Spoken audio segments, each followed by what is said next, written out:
Okay, it's right around spring equinox, late March, and the dandelions have just started blooming, and another very early flower, which you might think was a dandelion, but it's not, is this coltsfoot. So coltsfoot has several peculiarities. One is that the flowers are on separate stalks from the leaves. So the first thing that happens is all these flower stalks come up and make flowers, and in just a couple of days they'll make puff balls the same way dandelions do and blow away. And they're very readily propagated from fresh seed, but old seed is no good. So if you can find some coltsfoot in bloom, take home those little puff balls and sprinkle them around in a sort of a wet, sunny place. I see it on roadside margins where there's some extra moisture, a little bit of a roadside ditch, that sort of a place. Suits this very well, and it'll spread by the roots as well as seed itself in. So then later is going to come the big leaf that's kind of coltsfoot shaped.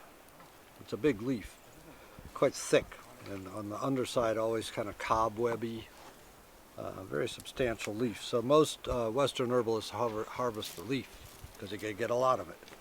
But the Chinese use the flower buds, little teeny tiny buds. I think these are already past. There's a bud. No, that's a flower that went by.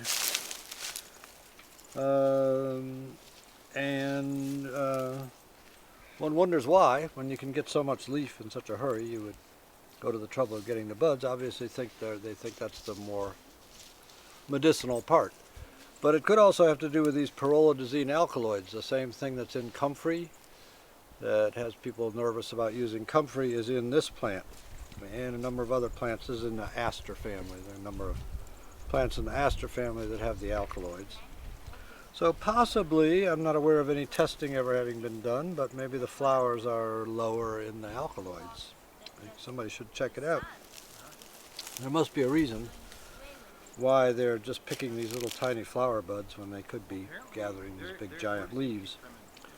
One thing you can do with the leaves is dry them and crumble them up and use them for a smoking mixture. So the old time smoking mixtures, herbal smoking mixtures from like Europe, this is the main constituent, is coltsfoot, and then a few other things for flavoring maybe.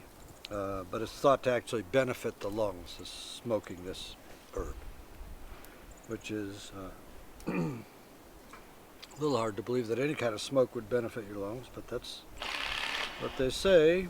So, yeah, I think that's about what I got to say about coltsfoot.